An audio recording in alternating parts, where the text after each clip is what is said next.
അപ്പൊ നമുക്ക് ഗുരുവായൂർ എത്തിയിട്ട് കാണാൻ കഴിച്ചു.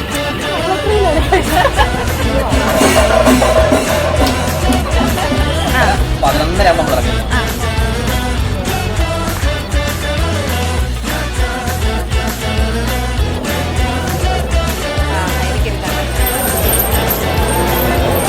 ജനുവരി 23 വെള്ളിയാഴ്ച ഞങ്ങളെല്ലാവരും ഗുരുവായൂരിലേക്ക് പോയ ദിവസം. അന്നേ ദിവസം ഗുരുവായൂരപ്പൻ മോദിജിയുടെ രൂപത്തിൽ വന്ന് ഫ്ലാഗ് ഓഫ് ചെയ്ത 2 സ്പെഷ്യൽ ട്രെയിനുകൾ അതുവഴി കടന്നു പോകുന്നുണ്ടായിരുന്നു. ട്രയൽ റണ്ണിൽ ആദ്യത്തെ യാത്രക്കാരാകാൻ കഴിഞ്ഞതിൽ പ്രൗഡും ഉണ്ട്, ഒപ്പം എക്സൈറ്റ്മെന്റും ഉണ്ട്. കേരള എക്സ്പ്രസിന്റെ ജനറൽ ടിക്കറ്റ് എടുത്ത് സ്റ്റേഷനിലെ ക്രൗഡ് കണ്ട് അന്താളിച്ച് നിൽക്കുമ്പോഴായിരുന്നു ഇങ്ങനൊരു അവസരം. ഇന്ന് തന്നെ ഞങ്ങൾക്ക് പോവാനും ഇന്ന് തന്നെ സ്പെഷ്യൽ ട്രെയിൻ ഉണ്ടാവാനും എല്ലാം ഒരു നിമിത്തം പോലെ തോന്നി. ഞങ്ങളുള്ളത് അമൃത ഭാരത് എക്സ്പ്രസിലാണ്. സ്പെഷ്യൽ ട്രെയിനിലാണ് ഞങ്ങൾ ഫാമിലി ആയിട്ട് എല്ലാവരും ഗുരുവായൂർ പോകുകയാണ്.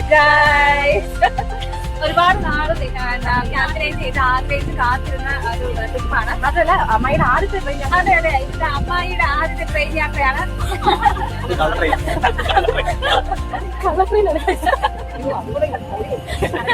അതായത് ഞങ്ങൾ എടുത്തത് ഈ ഒരു ടിക്കറ്റാണ്, ജനറൽ ടിക്കറ്റാണ്. തരത്തില്ല നോക്കട്ടെ, ഇതാ വെച്ചത് ജനറൽ ടിക്കറ്റാണ്. പക്ഷെ വന്നപ്പോൾ തന്നെ ഭയങ്കര ക്രൗഡായിരുന്നു. അപ്പൊ എങ്ങനെ പോകണം ഇരിക്കാൻ പറ്റുമോ എന്നുള്ളൊരു സംശയത്തിലിരിക്കണം. പക്ഷെ ഭഗവാൻ ഗുരുവായൂരപ്പന്റെ കൃപയായിരിക്കും. പക്ഷെ ഇന്നത്തെ ദിവസം 2 ട്രെയിനുകളും സ്പെഷ്യൽ ട്രെയിനുകളായിരുന്നു. അതിനകത്ത്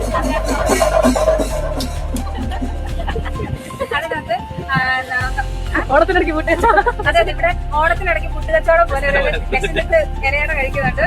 ഓക്കെ, അപ്പം ഭഗവാന്റെ കൃപ കൊണ്ട് ഇന്ന് ഇനോഗ്രൽ സ്പെഷ്യൽ ട്രെയിൻ 2 ഉണ്ടായിരുന്നു. അതിനകത്ത് ഒരെണ്ണത്തിൽ നമുക്ക് കയറാൻ പറ്റി. അതിൻ്റെ ടിക്കറ്റ് അല്ല നമ്മുടെ കയ്യിലിരിക്കുന്നതെങ്കിൽ പോലും അതിനകത്ത് ഒരെണ്ണത്തിൽ കയറാനുള്ള ഭാഗ്യം കിട്ടി. ശേഷം ബാക്കി വിശേഷങ്ങൾ തുടരുന്നതായിരിക്കും. ഈ ട്രെയിൻ മറ്റുള്ള ലോക്കൽ ട്രെയിനുകളിൽ നിന്നും അപ്ഗ്രേഡഡ് ആണ്. നല്ല കളർ തീം, നല്ല ഇൻറ്റീരിയർ ഡിസൈൻസ്, അതുപോലെ തന്നെ നല്ല ഡോറും കാര്യങ്ങളും ഒക്കെയാണ് കൊടുത്തിരിക്കുന്നത്. പിന്നെ എനിക്ക് ഇഷ്ടപ്പെട്ടത് ഇതിൻ്റെ ബാത്റൂമാണ്. ബാത്റൂം മറ്റുള്ള ലോക്കൽ ട്രെയിനുകളെ അപേക്ഷിച്ച് കുറേ കൂടെ ഹൈജീനാണ്, കുറേ കൂടെ മോഡേൺ ആണ്. പിന്നെ നല്ല വാഷ് ഏരിയാസും ഒക്കെ ഉണ്ട്. പിന്നെ ദ ബെസ്റ്റ് പാർട്ടെന്ന് പറഞ്ഞാൽ ഇനി കള്ളത്തരങ്ങളൊന്നും നടക്കത്തില്ല. CCTV ക്യാമറ നിരീക്ഷണത്തിലാണ് എല്ലാവരും. ഇവിടുത്തെ ആൾക്കാരല്ലേ, ഒന്നും കളയാതിരുന്നാൽ മതിയായിരുന്നു. നമ്മൾ ഉൾപ്പെടുത്തിയിട്ടില്ല, നമ്മൾ ഗുരുവായൂർ പോവാണ്. ചേച്ചി അപ്പുറത്ത് ഫോട്ടോഷൂട്ടിലാണ്. കണ്ടന്റ് ഉണ്ടാക്കാനുള്ള കഷ്ടപ്പാടിലാണ്. അപ്പൊ നമുക്ക് ഗുരുവായൂർ എത്തിയിട്ട് കാണാം ഗൈസ്. അങ്ങനെ ഒരു 6:15 6:30 ഒക്കെ ആകുമ്പോഴത്തേക്ക് തൃശ്ശൂർ റെയിൽവേ സ്റ്റേഷനിലെത്തി.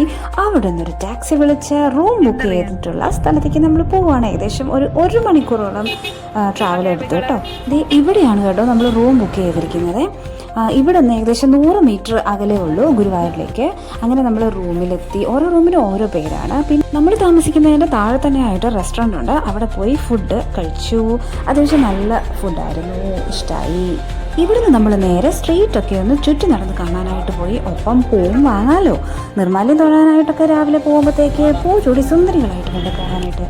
കുളിച്ചപ്പോൾ മുടിയൊക്കെ ഒരുമാതിരി നൂഡിൽസ് പോലെയായി. ഞങ്ങൾ 5 പെണ്ണുങ്ങൾക്കൊപ്പമുള്ള ഏക ആൺതരിയാണിത്. ഞങ്ങൾ എല്ലാവരും തന്നെ ഗുരുവായൂരപ്പനെ ഒന്ന് നേരിൽ കാണാനായിട്ടുള്ള ആവേശത്തിലാണ്. അതുകൊണ്ട് തന്നെ നേരത്തെ തന്നെ കുളിച്ചൊരുങ്ങി സുന്ദരി കുട്ടികളായി. കൂട്ടത്തിൽ ഞങ്ങൾ ഈ ശാന്തമ്മയാ കേട്ടോ കൂടുതൽ ഒരുക്കക്കാരി. ഇതിൻ്റെ 2ാമത്തെ ഗുരുവായൂർ വിസിറ്റാണ്. ഞാൻ ആദ്യത്തെ തവണ വന്നപ്പോഴത്തേക്ക് ഭഗവാന്റെ മൈപ്പീലിയുടെ ഒരറ്റം മാത്രമാണ് ഞാൻ കണ്ടത്. ഇതവിടെ നന്നായിട്ടൊന്ന് കാണാൻ പറ്റിയാൽ മതിയെന്നുള്ള ആഗ്രഹം മാത്രമേ ഉണ്ടായിരുന്നുള്ളൂ മനസ്സിൽ. ഇങ്ങനെ ആളും അനക്കവും ആരവങ്ങളും ഒന്നുമില്ലാത്ത ഗുരുവായൂർ ഞാൻ ആദ്യമായിട്ടാണ് കേട്ടോ കാണുന്നത്. വൈകിട്ട് 11:45 കൂടിയാണ് ഞങ്ങൾ അമ്പലത്തിലേക്ക് വന്നത്. അപ്പോൾ തന്നെ ക്യൂ അതിന് മുന്നേ തന്നെ സ്റ്റാർട്ട് ചെയ്തിരുന്നു. പിന്നെ ക്യൂവിലിരുന്നു, ഭഗവാനെ കാണാനായിട്ടുള്ള വെയിറ്റിങ്ങിൽ ആയിരുന്നു. പറഞ്ഞറിയിക്കാനേ പറ്റത്തില്ല. ഈ തവണ കണ്ണ് കുളിർക്കെ കണ്ടു. തൊഴുതിറങ്ങി. ഞങ്ങളുടെ കൂട്ടത്തിലെ ശാന്തമ്മയുടെ ചെരുപ്പ് നഷ്ടപ്പെട്ടു ഗായ്സ്. എല്ലാവരും ഒരുമിച്ചാണ് ചെരുപ്പ് ഇട്ടത്, ചെരുപ്പ് പോകണ്ടെന്ന് കരുതിയിട്ട്. പക്ഷെ ഇവളുടെ മാത്രം ചെരുപ്പ് ആരോ എടുത്തുകൊണ്ട് പോയി. നമുക്ക് ഇഷ്ടം പോലെ സമയമുള്ളത് കൊണ്ട് മമ്മിയോരും കൂടെ കയറാമെന്ന് തീരുമാനിച്ചു. അങ്ങനെ അവിടെ ചെന്നപ്പോൾ നിർമ്മാല്യത്തിൻ്റെ സമയമായിരുന്നു. അപ്പം അവിടെയും നിർമ്മാല്യം കണ്ട് കൊതി തീരുവോളം തൊഴാനായിട്ടൊരു ഭാഗ്യം കിട്ടി. അതിനുശേഷം റൂമിൽ തിരിച്ചെത്തി ഒരു ഉറക്കമൊക്കെ പാസ്സാക്കി വീണ്ടും ഗുരുവായൂർ അമ്പലത്തിലോട്ട് നമ്മൾ പോവാണ്. കാരണം വൈകിട്ട് നമ്മൾ അധികം ഒന്നും കണ്ടില്ലല്ലോ ഗുരുവായൂർ അമ്പലം.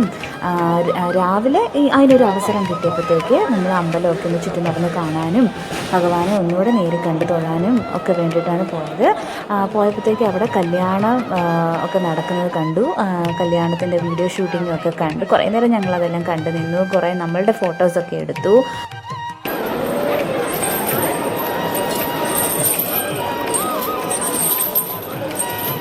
ഇത്രയും തിരക്കിനിടെ ഞങ്ങളുടെ കൂട്ടത്തിൽ ശാന്തമ്മേനെ മിസ്സായിരുന്നു. അവസാനം അവളെ തപ്പി പടിഞ്ഞാറേ നട, തെക്കേ നട, അങ്ങനെ നടയെല്ലാം കയറി ഇറങ്ങി അവസാനം അവളെ കിഴക്കേ നടയെന്ന് കണ്ടുകിട്ടി. കടകളിലൊക്കെ കയറി നിറങ്ങി അവസാനം വിശപ്പിൻ്റെ വിളി വന്നു.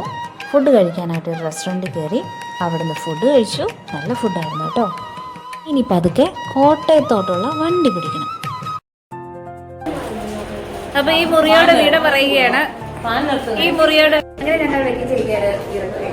Bye bye bye guys bye bye bye bye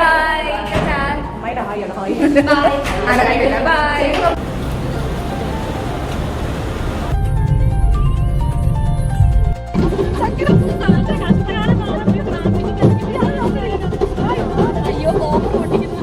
Thrissur railway സ്റ്റേഷനിൽ അങ്ങനെ എത്തി. അവിടെ ചെന്നപ്പോഴാണ് അറിയുന്നത് ട്രെയിൻ 1.5 മണിക്കൂർ വൈകിയാണെന്ന്.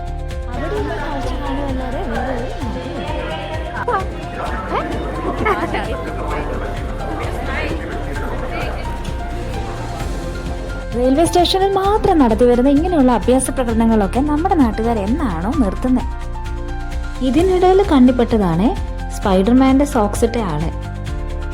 ഗുരുവായൂരിന് പിടിക്കാൻ തുടങ്ങിയ ബൈക്കുകളിൽ ഇതുവരെയും താത്തു വെച്ചിട്ടില്ല കേട്ടോ. ഒരു വിധത്തിൽ എങ്ങനെയൊക്കെയോ ട്രെയിനിൽ കയറി പറ്റി. എല്ലാവർക്കും സീറ്റ് കിട്ടി. ഞങ്ങൾക്ക് 2 പേർക്ക് മാത്രം സീറ്റ് കിട്ടിയില്ല. പിന്നെ കുറച്ച് നേരം കഴിഞ്ഞപ്പോഴത്തേക്ക് സീറ്റ് കിട്ടി. എല്ലാവരും ഒരുവിധം ടയേർഡായിരുന്നു. ഏകദേശം ഒരു 6:45-7 ആയപ്പോഴത്തേക്ക് കോട്ടയം റെയിൽവേ സ്റ്റേഷനിലെത്തി. അപ്പോൾ ഇത്രയേ ഉള്ളൂ ഗുരുവായൂർ യാത്രയുടെ വിശേഷങ്ങൾ. എല്ലാവർക്കും ഇഷ്ടപ്പെട്ടെന്ന് കരുതുന്നു. ഇനി അടുത്തൊരു വീഡിയോ ആയിട്ട് വരുന്നതായിരിക്കും. Tata bye.